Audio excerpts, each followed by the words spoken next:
Hey Streetwalkers, this is a real quick message from our friends at Gone Cold Podcast and Othram Inc., a DNA laboratory, and both Gone Cold Podcast and Othram Inc. are dedicated to giving names to the nameless and solving unsolved crimes.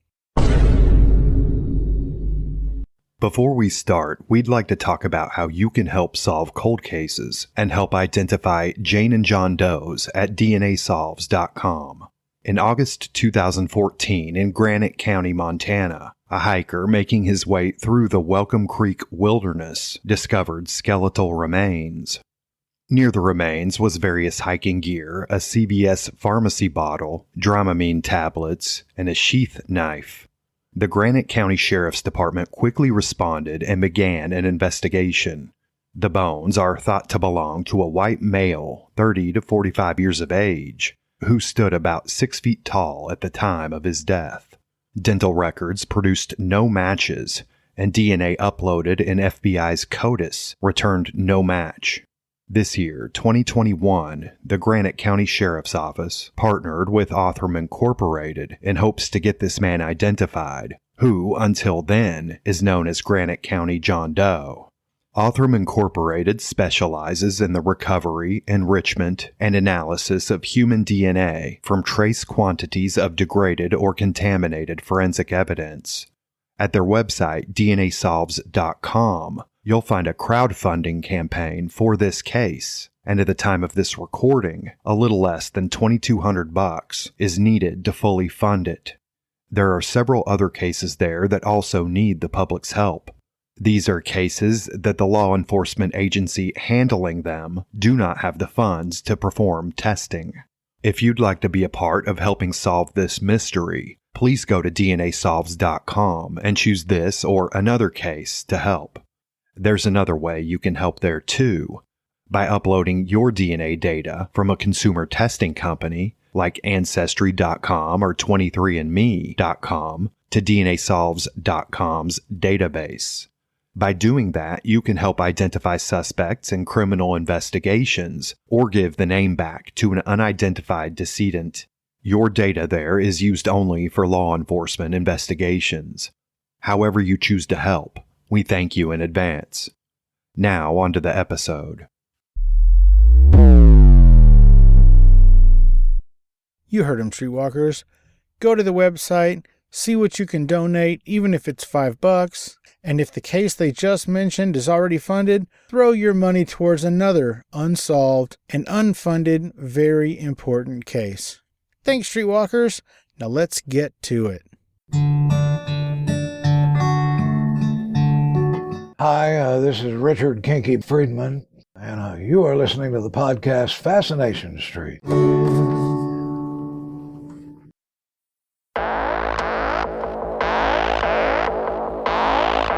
I believe that everybody has a story, and I'm fascinated to hear them.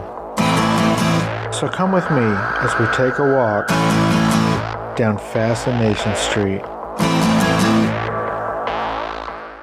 Welcome back, Streetwalkers. This episode is with Jay Keebler from the band Good Stuff. In this episode, Jay talks about how he got into music, a really fun story about how he brought home a piano to his mom's surprise when he didn't even know how to play it. We talk about what made him want to start playing music and the therapy that he gets from writing and releasing these songs. He does let me play a couple of songs in this episode. I'm super stoked about it. The last song you're going to hear is an exclusive. This is a world premiere for his song Feeling from Good Stuff. You're going to hear it here first, and then it'll be available everywhere else. I do have a little bit of fun, poking fun at Jay and his accent. Me being from Texas, it seems hilarious that I would make fun of anybody else's accent, but I did. So it was all done out of fun and good-natured ribbing. I really think you're going to enjoy this down-to-earth episode, and especially his music. This was recorded during all the self-distancing due to the coronavirus outbreak. So if that is over by now, woohoo. If not, damn it. But either way, this is my conversation with Jay Keebler from the band Good Stuff. Yeah, talk to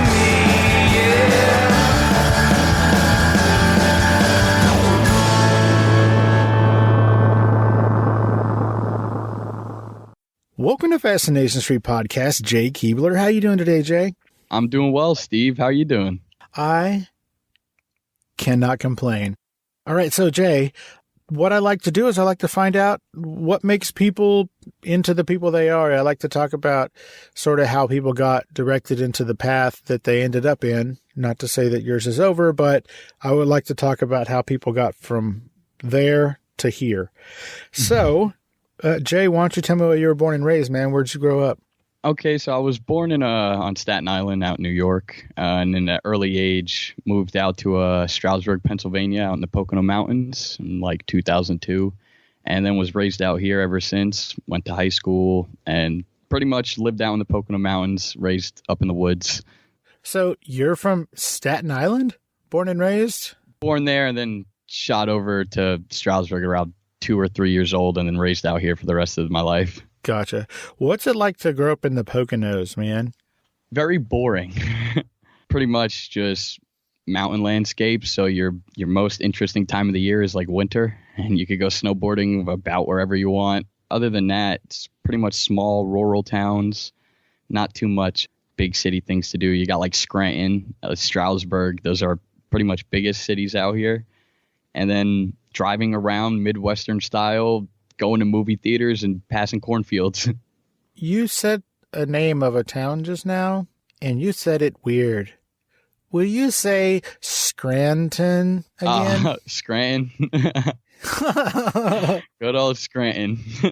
Is that accent, I'm going to call it an accent, is that accent a result of New York or growing up in the mountains? It could be both, because over the last like 10, 15 years, the Pocono Mountains out here is actually influxed crazy from New York. So the whole dialect is just constantly switching to a closer New York pattern.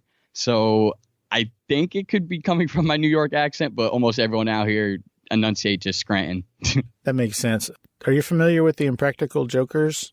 I am.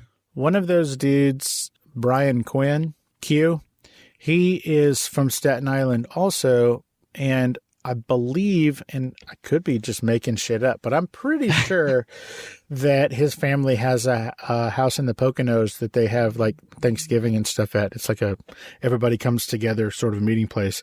So I think that you might be right on there with all of the New York folks taking over the Poconos. Yep, just slowly influxing this way. So why did your family move to the Poconos? What business opportunity took your parents there? So realistically, it was the whole 9/11 thing that went down. It was everyone. There was a whole New York took that hit, and a lot of people just tried getting out of there. And then around that time, actually, my family house burnt down from a house fire. So it kind of just left us in the, well, let's see what opportunities are open right now. And my father at the time owned his own business. So he kind of did whatever he wanted. He said, well, I don't have to be in a general state or area for this. I do screen printing. I could do this across the world if I need to. And my mom was a nurse, so pretty much the opportunities were vast. Anywhere they wanted to go, they had the option to. So just the house fire and the whole 9/11 situation going on at that time just voided them away from wanting to be in the big city anymore. Well, that's a great answer. I think since maybe the mid-'60s, there has not been a year in America where there wasn't a shortage of nurses in this country. So I think you're spot on with, she's a nurse. She can work anywhere. There's always somebody looking for a nurse. Yeah. And your dad does screen printing. Was it like T-shirts and stuff like that? Actually, my dad passed away a couple years ago, so he no longer has this business. But back when he was around and he did have this business, it was embroidery to screen printing to getting hats embroidered. It's literally anything you wanted customizable in the clothing world or cloth world or anything relating to just screen printing business, he was able to get done. I'm sorry that you lost your father. That sucks. I lost my mother a few years ago, and it's no picnic. Why didn't you take over Dad's business? What's wrong with you?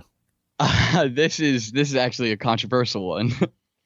So my whole life, my father told me this could be your fallback if you ever decide you don't want to do something that you want to do. Because my dad was a very big advocate for whatever makes you happy, man, you do it. This is my business. If you want to fall back on it in case hard times come, go right ahead. But I'm not leaving this for you. If you want to, go right ahead. But I kind of jumped into audio at around like 16 years old, right before he passed away. And he told me run with that. He saw how much I enjoyed it and mixing sound from my high school, like musicals and stuff. And so from that point, I did not look back. So like audio engineering, that kind of thing? Yeah, I got into that at around my freshman year of high school. Why did you get into that in school? Was there a class you took, or how did you stumble upon that?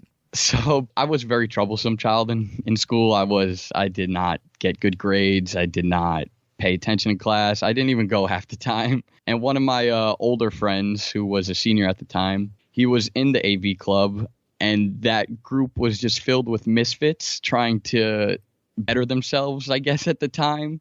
So they immediately looked at me as a freshman like, oh, well, this kid's troublesome. Maybe we could kind of help him out. So they just asked if I wanted to do it, trained me for a month, and I'll do this. I would love to sit here at this console that has 48,000 buttons just blinking at me. So you said buttons. Do they make buttons in Scranton? I don't think so. But they definitely make the accents out here. Yeah, there you go. Now, I'm no audio engineer, but I think I might have to correct you. There's no buttons on a soundboard. It's all knobs and... Well, kinda. I was using analog at the time, so it was all like faders, knobs, and then like high pass buttons and all the weird things. Now, the world is digital. Way easier. Touch screens. You got like one fader for stuff. Very simple. So what did you want to be when you grew up? Where did you think that audio engineering path was going to take you? Or was it just a hobby for high school? So I'm still an audio engineer, but with the whole COVID thing, it's kind of a hard industry to be in right now. Sure. I got into that literally right in high school, and I was going to go to college looking at Drexel for audiovisual classes. And then I did most of my research and said, hey, that might not be a good idea. Let's get a job. And I, right as I graduated high school, I got a job at a local music venue here, which has like a capacity of 3,000 people. And I've been doing national touring acts with them since graduating high school about 3.5 years ago. What's the name of that place? The Sherman Theater. Oh, okay, cool. So you're pre-COVID, you're the audio engineer, the go-to guy for that venue? Yes, I'm one of the two go-to guys there. We got about 2 or 3 like actual AV guys, and then everyone else is just kind of stagehand stuff. So any audiovisual stuff locally or national act-wise in the house, they'll be like, hey, John, you want to come in and mix? And you always say no. I wish. I need the money. What's your favorite band to have worked the board for? Oh, let's see. I think my favorite band... I wouldn't say I worked the board for them because they're a national touring act, so they have their own like monitor guys and front of house guys. But I was A1 for the day, so if anything needed for the house, I was their guy to go to. So I would say Twiddle from Vermont jam band.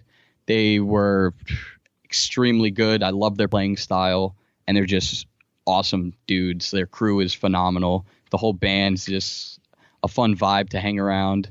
Now, this is where I sound like an old person. I think I follow you on Twiddle. Twiddle? You mean Twitter? No. What the hell is a Twiddle? I've never heard of Twiddle. Did you say they're from Connecticut? Vermont. It's a thing. jam band. If you've ever heard of Fish, it's a very similar band to Fish. Sure. Wow, I didn't. And this is a sort of, they're younger than Fish, right? This is they're for your age group? Just a little bit older than me. I'm going to have to be honest and say I didn't think that jam bands were a thing anymore after Dave Matthews. Yeah, it's very rare for younger people to be into jam bands because they kind of have like 10-minute long songs. It doesn't catch your attention. Yeah, and they're never the same. Oh, that's what I love about them. The jazz aspect, huh? Yeah, if I go and see a show at like my house at my venue out here, and then I decide to follow them out to New York or something, the show will be completely different. There will be parts of each song that I did not hear the last night. And I think that is the coolest aspect of just jam bands.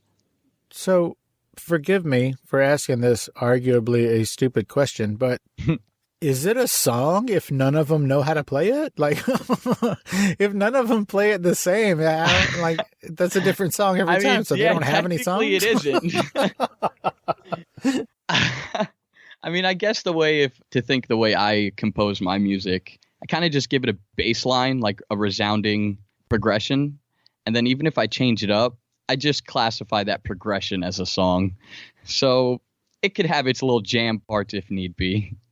Okay, so let's just say Michael Jackson, right? He's got that do-do, do-do, do-do, and so he can do anything he wants as long as he still has that in there, and he can call it... Yes, as long as that resounding rhythm is very clear and hearable in that, then that, to me, that is your rhythmic part of your song, and that's what carries it. Got you. So as long as there's a recognizable feature or aspect of that song that does carry over to the other versions, then in your 12-year-old mind, I'm just kidding. Then in your mind, that's the same song? Yes, as long as there's that rhythm. Sure. But I'm also a rhythm guitarist, so that's where I favor like my sounds playing. So if you're carrying a rhythm, you could carry that whole backbeat. Nice. I asked you what your favorite band was, and then you made up a word. What is the most recognizable name that you helped out with the audio engineering? I would say Judah and the Lion. Once again, I'm going to say you're just making up words. You just looked at a poster of Judas Priest and another poster of a lion. I'm just kidding. I mean, if I were to actually say recognizable, it'd probably land in like the hip hop era things like A Boogie or Lil Uzi, Fetty Wap. I've worked with all those artists as that whole hip hop side of things. It's not my favorite area to work, so I deem them not notable artists, but I know how the actual commercialized area of hip hop is, and those artists are very probably notable. If anyone were to hear A Boogie, Lil Uzi, Fetty Wap, I've mixed their shows and very notable, phenomenal shows. And I guess for the hip hop vibe, it was really fun, but I like my jam stuff. Sure. So it might not be your bag, but those are some pretty big names, like you said. Yeah. You did mention that you play guitar. When did you learn to play guitar? When did you get into the music aspect? So I picked up a guitar about sophomore year of high school. Why? I asked my dad the last Christmas he was around. I asked him to buy me one, and he was a stickler for things like that.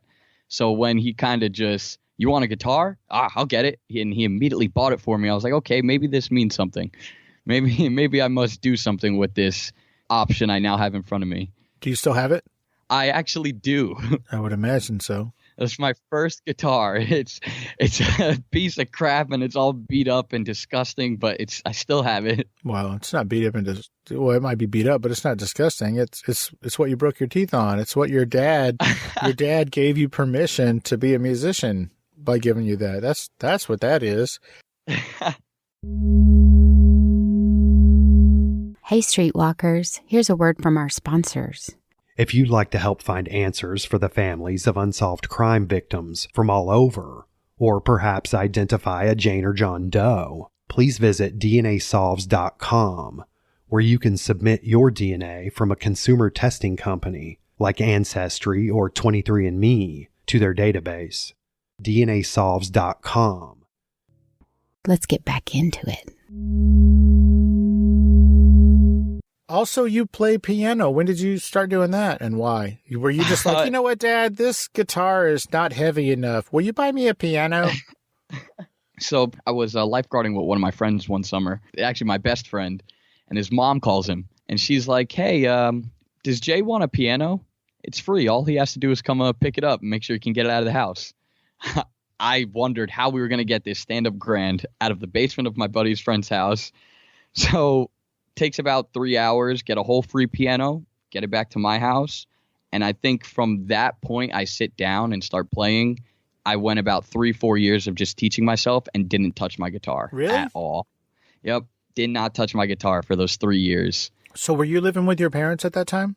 Yeah, I was doing all that when I was still in high school. So what was your parents' reaction when you came home with forgive me for saying it, but you came in with a fucking piano, bro? My mom was like, What is this?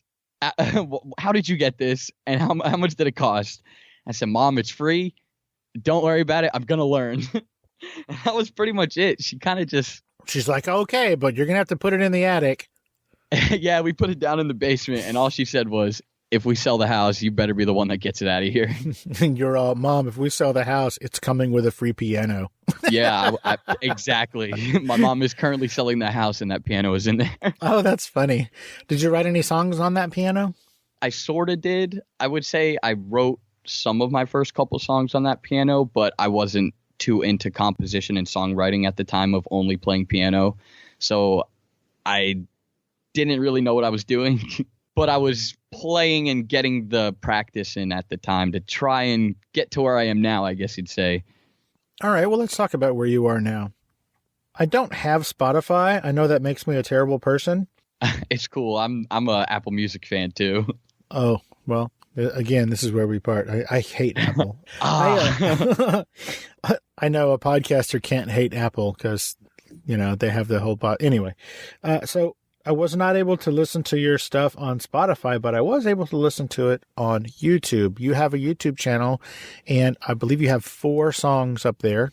Yes, I do. I listened to all of them multiple times. I have to say, if I'm being honest, just judging from the upload date on those videos, it sounds like a pretty quick progression. I know that you didn't just write those songs and put them up on those, whatever those upload dates were, but it sounds like from the oldest song that's on there to the newest song that's on there, you have made some pretty decent strides as far as progression in your musical style and your musical, ability.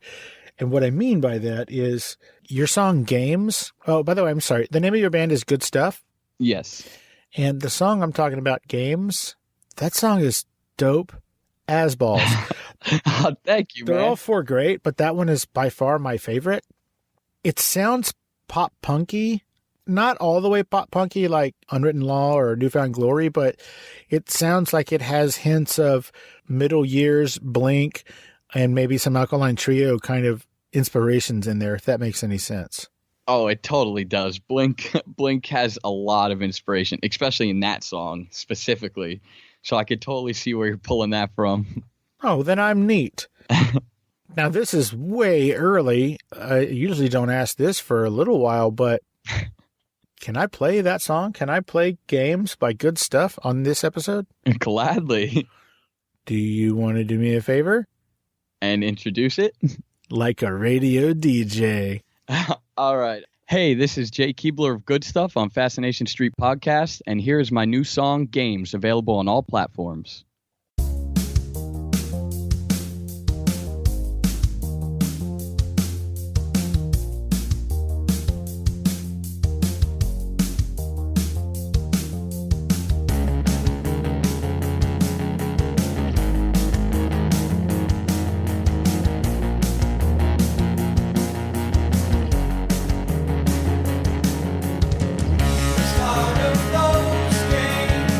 Sometimes I would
I really do like that song. It's super catchy. By the second time I was listening to it, it felt like I had been listening to it for years. Like it's one of those kind of songs that there's a familiarity that shouldn't be there, but it is. That's actually really dope because writing that whole song, that's sort of how I felt writing it. I tracked all the instruments probably 6 months back. And then in one day I just opened it up and was like, hey, I remember making this. I think I could write words to it. So you did all the music? Yeah. So the way I make all my music is I'm just here in my apartment bedroom, and I have the setup to kind of track as much as I can to the point of a song. Besides drums, I don't really have the setup for that right now. So I'll get my buddies to send me some tracks. I'll program some drums. But almost everything in my music is played by me: bass, synth, guitar, vocals. And I track them all, write it in about 2-3 days, because if I give myself any bit of a longer time, I won't get it done, and I won't think the song's worth having someone listen to, if that makes sense. So if it goes on for too long, then you lose the enthusiasm for that particular project and just move on? Yeah, I think I grow this tiresome feeling of it. I start to hear things that I don't want to hear, that probably an average person who hasn't trained their ears would never hear. So I'll hear ringing in my guitar. I'm like, I didn't hear that about yesterday. But now that I've been listening to it 40 times over, I'm like, geez, I got to get rid of that or just drop the whole project. Wow. My workload kind of pushes out. I would say I get a song written. I write a progression in about 30 minutes. I'll write a chorus or a verse. If I'm not feeling it by the end of that writing session, it probably won't be anything. Gotcha. So back to games. That song, now I don't know all the words, obviously, because I've only heard it a couple of times, but it sounds to me like it might be about sort of coming from the viewpoint of I'm done playing all these games. Yeah, so I'm pretty sure almost all my songs, except one so far, are kind of about a breakup, high school, lover that just didn't work out. And Lover? Yeah, it was that time. Wow. It just pretty much, that's my music. It's just all breakup, emotional, raw music. And if you listen to Games pretty intently, you could hear I'm just talking about our relationship and how to me it was all just a game. You didn't take it serious like I did. So why am I even here, Well, I mean, I'm glad you're getting out your emo feelings in music rather than cutting. Yeah, well, this is what I use music for. I actually literally, when I finish a song, it sucks to say, I don't really do it for anyone but me. Because, when the song is done and it's posted, I'm like, wow, that felt like I just spent $500 and talked to a therapist. But I didn't. I played my guitar for a little bit. Nice. Well, then kudos to Dad and Mom for letting you have that guitar and then that super heavy piano, which still blows me away. Yeah. I can't imagine the look on my parents' face if I would have brought a piano home. They would have been like, first of all, give it back and say you're sorry. Yeah, my mom's big thing was, how do you know how to play this? I don't. That's the greatest thing. I'll learn. And you did, so good for you. I'm gathering that a lot of your lyrical content is based on some emotional tough times and hard times you've had in your family or in your past. You seem awfully young to have had too many hard times. What's going on? I think that a lot, and then I think back to my life. I'm like, I should be too young to experience half of this stuff, but I guess it's just the way the life is. It gives you these hands, and you kind of either play with them or you don't. You fold or you keep going. I guess for being 22, it seems like I haven't experienced too much, but it really sucks that just I've been through so much stuff with my family, and just literally right now it's pretty much just me, my brothers, and my mom. I don't have any other family left because all of them have passed away and or situations have arose. Since graduating high school, I've traveled up and down the East Coast with the production company doing all that. So I've been experiencing actually being on hands in the industry with hundreds and hundreds and hundreds of people over the last 4 years. So that's just given me slight things that I've experienced in life just from the time of graduating high school. And then now with this whole COVID thing, I kind of just been figuring out new experiences that I've never even thought about going to do with all this time, because since high school, it was straight work. And now I'm doing absolutely nothing. So I'm trying to gain different experiences that aren't, damaging like I grew up experiencing. Go out with friends and have a good time for months on end instead of, all my friend just passed away. That sucks. You're already having friends pass away? Yes, I actually have. I did lose a friend a couple months ago back in the summer. God rest her soul. I am writing a song about it, though, which has put me in a better mindset of the whole situation. Because like I said, I use this as my own therapeutic relief. The grief hits every now and then, but when I'm trying to experience better things than I've been, it all works out. The music is pushing me to live this life of, maybe we can find the actual happiness just in a day that I open my eyes. I open my eyes and I'm happy, I think that's a great way to look at it. Art comes from pain and life is pain. So art comes from life. Yeah, that is a really good way to look at it. Art comes from life. So what do you want to be when you grow up? Sort of sounds like a silly question, but I mean, even you used the word only when you said you were 22. So when you're 40, what do you want your career to be?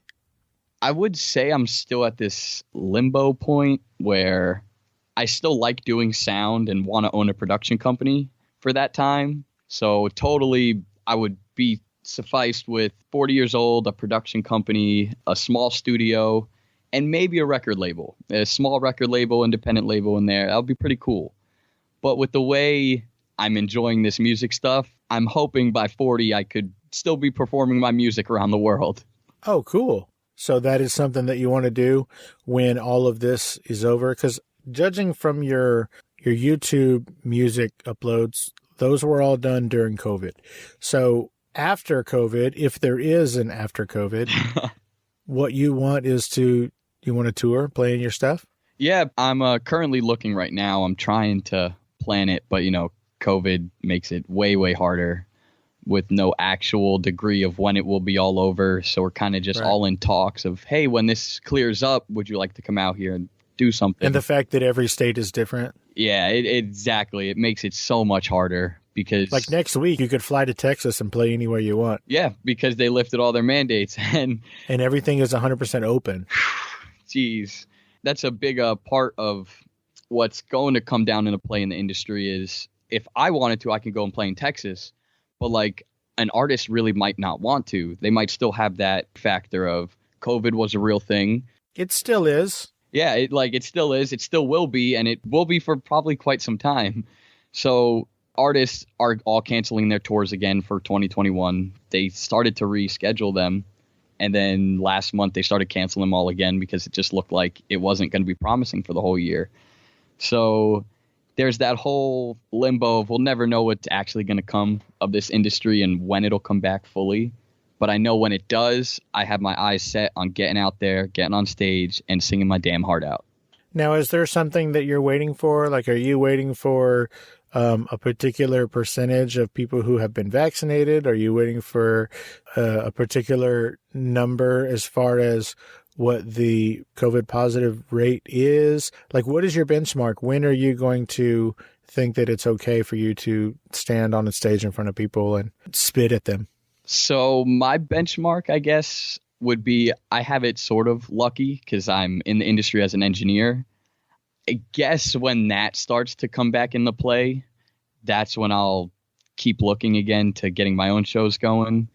Because once we are able to kind of dumb down the CDC guidelines and all sit in a packed room together again, then that's where I want to be. I don't think I want to perform on a like CDC 30% separated guidelines with like about 100 people in a field. I mean, don't get me wrong. I probably will be performing to 10 people right now, but I'd rather a real show vibe where people could drink and laugh together and have a good time and dance and mosh instead of sitting in your cars kind of away and only with your family. Come to Texas. You can do that next week. Hey, Streetwalkers, here's a word from our sponsors. Hi, I'm Erica. And I'm Cassandra. And we're the hosts of Trashy Trashy. We're a podcast filled with trashy news stories and garbage people. Did you leave the scene of an accident to go tanning? Do you refer to wearing the strap down on your Crocs as sports mode? Have you ordered Domino's online before they even open in the morning? Are you switching the same AAA batteries from your TV remote to your vibrator instead of just buying more batteries? Or are you normal? Check us out wherever you download podcasts. Let's get back into it. So you have 4 songs out on your YouTube channel. Are those 4 songs available everywhere, like on Spotify and everywhere? Yes, they are available on all platforms. So you have your own channel, right? Or something they can just search for. Would they search for Good Stuff or would they search for Jay Keebler? Yeah, if you search up Good Stuff, it should come up everywhere. I don't post anything under Jay Keebler just for the sole factor of that's just like my stage presence name. And then when I get the full band, whenever I find people to play with me for real, that's when everyone will be collaborated into the name Good Stuff. But as of now, it's kind of just Jay Keebler of Good Stuff. Got you. Now, I was going to ask you earlier, so thank you for reminding me. When you do go and play in front of people, whenever that is, you're the only person right now that's in the band. So, like, are you going to just go find a band and then teach them your songs? Or how's that going to work? I have a bunch of buddies who like are my sit-ins. I would say they're in my band, but a lot of them, they haven't declared themselves in the band, I would say. They're just like, oh, well, we can practice. We can do this. I need to practice more so I can learn your music, because they're not confident with actually getting up there and doing it yet. So I have a whole setup available in case I need to play alone, but I have a contact list full of a bunch of buddies who are willing to play with me, just not ready to take the name Good Stuff around the world yet. So you're like, I have a bunch of buddies that I would say are in my band, but they wouldn't say that. Yeah, pretty much. No, I think it'd be more, they would say they're in my band just so they could say they're in my band, but I wouldn't say they're in my band because I'm still the one recording everything. Got you. Previous guest of my show, kid out of Canada. I say kid, he's probably your age, maybe a year or two older. His name is Braden Berry, and he kind of did the same thing. His name is Braden Berry, but he also sort of made a band, which is just him, and it's called Say We Can Fly, all one word. Say We Can Fly. Say We Can Fly. And so he will release stuff under Say We Can Fly and also stuff under Braden Berry. And those two things are different. So yeah, that's a great idea. Like the Say We Can Fly stuff, it's more emo and sort of dark, sad, kind of the vein that your stuff is in. And then the stuff that he does with Braden Berry is a little more uplifting dance poppy stuff. And both versions are really, really good, but it gives him the ability to sort of separate some of his character and, you know, his song stylings. And he does a lot of what you do as far as writing music and getting music out there being a therapeutic event for him, a release, if you will. So I think that what you are aiming to do is 100% doable. And I think you can have some great success if you just don't do that thing where you wait 3 days and get tired of it and move on. Yeah. It's the whole listening to it about 30 times in that hour and then doing that for 3 days straight. It's like, well, yeah, this sounds pretty bad. I understand what you're saying, because editing a podcast, like at the end of probably by the time I finished editing my first 2 or 3 episodes, I was ready to shoot myself in the face. I'm like, you sound like a dumb asshole. You should never do this again. But for whatever reason, I didn't stop. And now it's getting near 250 episodes, and I couldn't be happier. So just stick with it, man. Do your thing. Don't let your silly ringing guitar sound distract you from making good music and putting yourself out there in a way that hopefully you can find some like-minded individuals who will relate to what you're saying.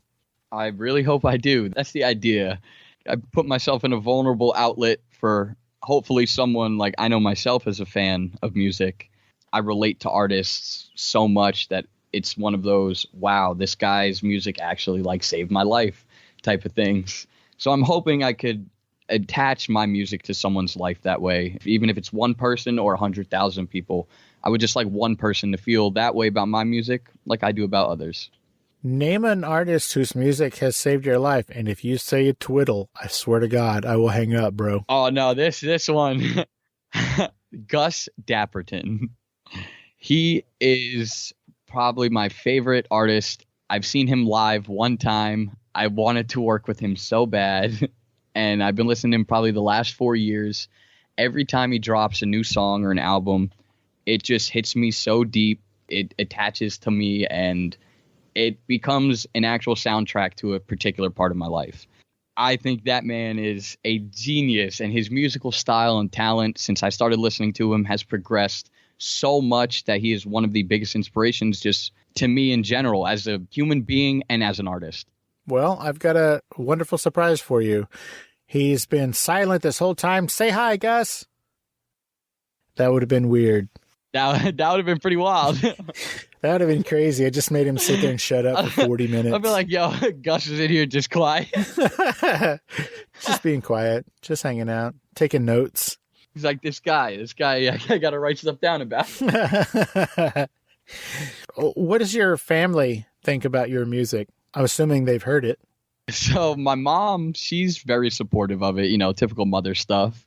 My brother, I would say he's supportive of it, but he also lived with me for a part of the time in my apartment creating it. So he has heard the whole artistic process from me cursing by not being able to sing something and my voice cracking, and from me jamming at 3 a.m. to try and record a part. He's heard the whole thing, so he might be a little tired of it. So he hates you.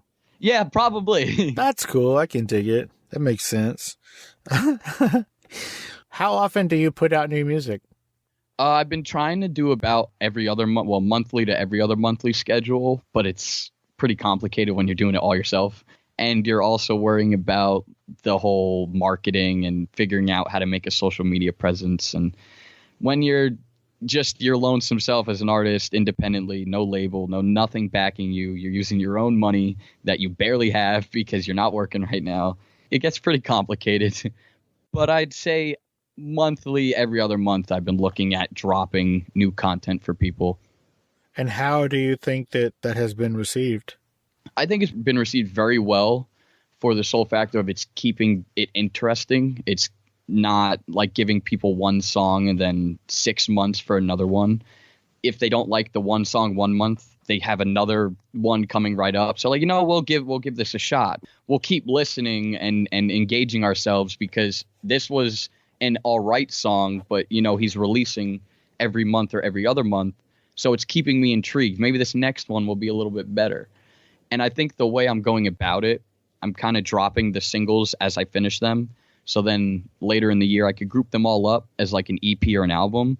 It's growing the hype even more for people to be like, yo, this should be put into a project with all these other songs.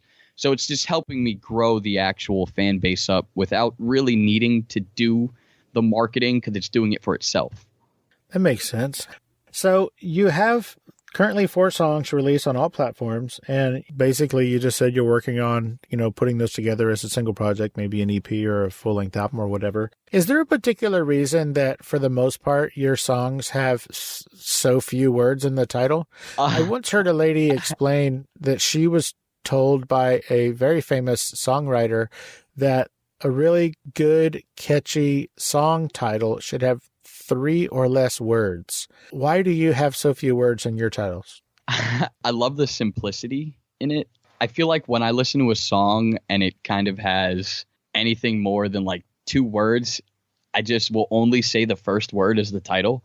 Like Surf Curse is a big inspiration of my sound, and most of their titles are like disco, surf, safe, boy. Like they're all just one worded stories, I guess, that build around this one word, which is, I guess, why I kind of do it. Games, I say the word in the song once, and I think it's for the whole factor of just you get the idea that this one word is kind of what that whole song is about, a big game. That makes sense. What makes how you got to this point in your career fascinating? I think it's the whole independent rise that just from no interest in music at all to literally wanting to be a pilot. I wanted to originally be a pilot. Like an airline pilot? Like a plane pilot? Yep. Okay. Until my vision went bad. And then I realized, okay, well, this is going to progressively get worse, possibly ruining my career as an airline pilot. So you're blind? Yeah, I have pretty bad vision. I'm not blind yet, but it's pretty bad vision. Is there a reason that it went bad? This would have been in high school or something, right? Yeah, it started getting bad in like middle school is when I got my glasses, and it's just because I have glaucoma and astigmatism, and I have pretty Wait, much. you wear glasses? Yeah. Oh, bro, you should have said that. This is a no glasses podcast. Oh, it's cool. I got contacts in right now. Oh, all right, cool. Okay, plus you got that sweet glaucoma prescription. Ow! But yeah, so that pretty much through that career, I didn't really throw it out the window, but it changed my options. So then I looked towards, okay, maybe the Navy, being a naval aviator is a thing because they'll pay for my LASIK to get it all done and everything. I did all that research, said if it can get to the point of you lose your eyesight because your cornea falls out, I was like, yep, I'm going to avoid that career entirely. So I didn't think they would fix your vision. I thought they would just tell you to take a hike. yeah, no, they actually would. They would pay for LASIK. It depends. It's all on the how long you're in it and whatnot. I just knew, you know what, this might be a waste of my time to get my eyes fixed. Let's figure out something else. So then, luckily, I get that offer to start mixing music for the high school musicals. I do that for about 4 years. And as I'm going through that, I'm teaching myself music very, very slowly. I was not into it at all in high school. And I needed the job. I wasn't going to go to college. So I was like, all right, well, I'm graduating. So I need this job. I hope I get it. And I got it. And working with actual bands for 3 years and going to Massachusetts and just other states, following people playing music, it opened my eyes to that. This makes me feel something. It makes me feel something that I haven't felt before. So from literally a nowhere in the music industry, no interest, listening to hip hop music actually at the time, heavily into hip hop music, to getting his own career in the entertainment industry as an engineer with absolutely no background whatsoever besides his own personal training, and then to independently releasing music with no background in that either except for personal training and teachings. I think that's what potentially can make this fascinating story of mine. Well, I like it. The whole underground drive that I have. I think that is fan-freaking-tastic. What are you going to do about it? What are you going to do? What steps are you going to take to make sure that what you want comes to fruition? You could just sit back and see if the music industry comes and knocks on your door with 500,000 fans, or you can do something about it. What are you going to do? See, I'm on the fence of just sitting back and having the music industry come to me because, like I said, this is just a therapeutic outlet for me as of now. Like, I would love to perform my music around the world, but like, I'm not a pushy guy and like, I'm not going to push for this. I know that if it happens, it happens. I'm just really playing my guitar, so I'm not sad. Like, that's all I'm doing. If it brings the fans and the followers, that is a big bonus. And it would mean the world to me to actually get any of that stuff. But I'm just looking for someone to hear my guitar and my voice and be like, wow, this guy actually is using this to not feel like shit anymore. He's feeling something and he's talking what's on his mind. This is what it's about. Nice. Well, can you tell everybody where they can find you on social media, Jay? You can find me on Instagram at Good Stuff the Band, at Twitter at GS Keebler, and on Facebook at Good Stuff. Nice. Are you on TikTok or Vero or any of those other weird shits? I am not. I should get on the TikTok wave for the band because apparently that is really, really helpful for artists right now. But I am very bad with social media, so I'm trying to get better. Well, try to get better.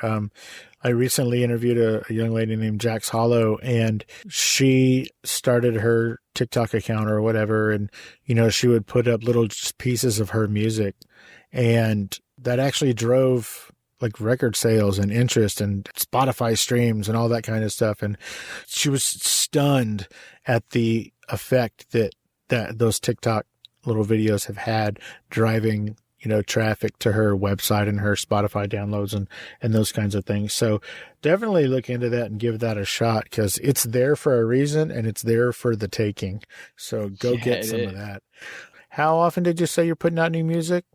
Every month or every other month. We try for a monthly to bi-monthly release. Now, when I asked you for your social media accounts or whatever, you did not mention YouTube. How can people find your stuff on YouTube like I did? If you search up Good Stuff and then any of the song names, Games, Reason, Take Me Home, you should be able to find me. It might come up at the top. I'm not sure, just because Good Stuff's a very popular search. Right. But if you put in Good Stuff Games, it is the first thing that comes up in YouTube. I know that because that's how I found it. And since that is a YouTube channel, I would suggest that all the streetwalkers listening, if you like the song that you just heard, Games, you heard it about 20 minutes ago, I guess. If you like that, that's the kind of style that his music is. So I would suggest that you subscribe to his YouTube channel. I did, and I can't wait. I'm looking forward now monthly for some new stuff. Thank you very much. I have another one on the way, actually, ready to be dropped, just touching up all the little bits and pieces in there. Oh, well, that's a perfect opportunity for me to be super duper selfish. How about this? How about you drop it here first and then it goes to your YouTube or to wherever else? How about if you drop it exclusively here first? I could send it to you. I mean, when it's done. All right. That's actually a really great idea. Are you cool with that? A little exclusive? Yeah, I am cool with that. All right, rock on. Now, do you want to tell everybody the name of that song? Because we're going to go out with it. Like, as soon as this is over, as soon as our interview is over, I'm going to play that song. So do you want to at least say the name of it? You don't have to introduce it like you're a radio DJ, but you just want to drop the name of that song? Feeling by Good Stuff. Jay Keebler from Good Stuff, man, thank you so much. I really appreciate you taking the time out of your busy day and your hectic schedule to hang out and let us get to know you a little bit better on Fascination Street, man. I really appreciate it. You're welcome, Steve. Thank you very much for having me as a guest on the show. It was 100% my pleasure. And what's the name of the song we're about to hear? This is Feeling by Good Stuff.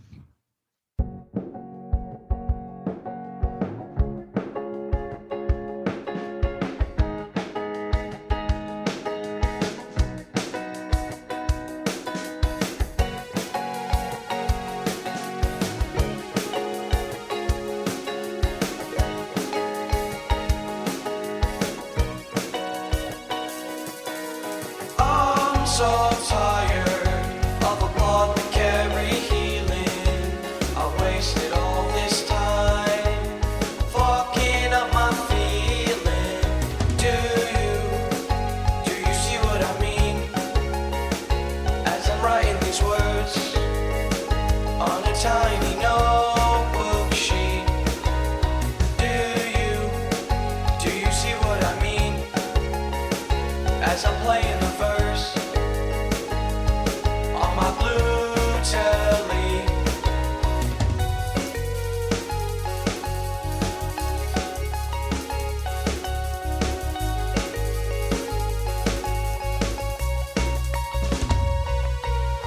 I'm so tired of a blood that carry healing. I wasted all this time fucking up my feeling. I'm so tired of a blood that carry healing. I wasted all this time fucking up my feeling.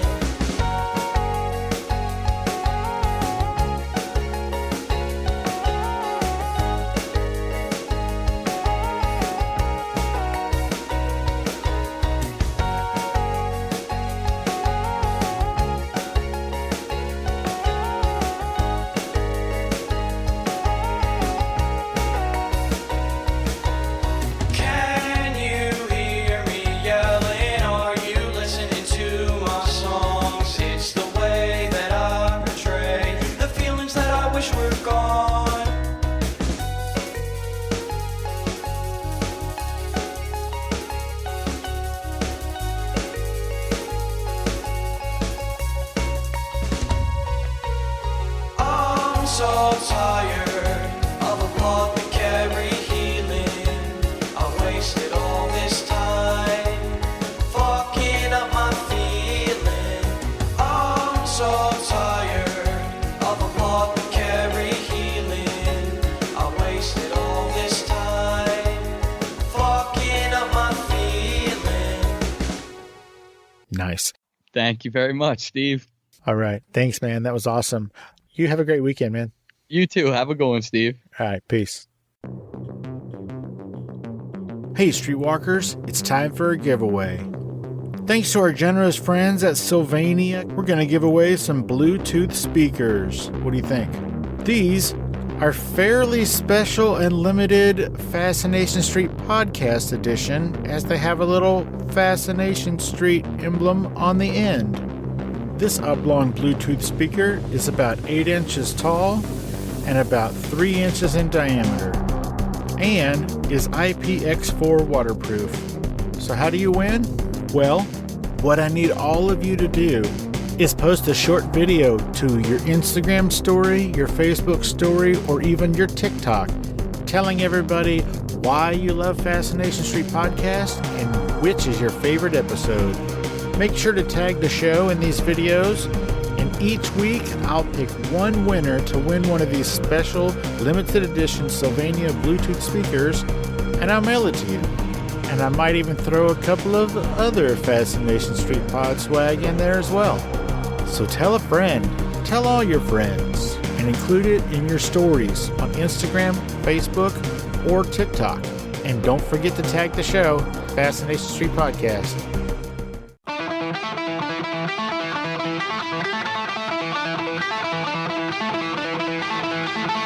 Opening music is the song Magnolia from the 2001 album Intransigence, used with permission from Douglas Miles Clark. Closing music is from the song Say My Name off the 2021 album Underdog Anthems, used with permission from Jack's Hollow. If you like the show, tell a friend. Subscribe and rate and review the show on iTunes and wherever else you download podcasts. Don't forget to subscribe to my YouTube channel. All the episodes are available there as well. Check me out on Vero at Fascination Street Pod and TikTok at Fascination Street Pod. And again, thanks for listening.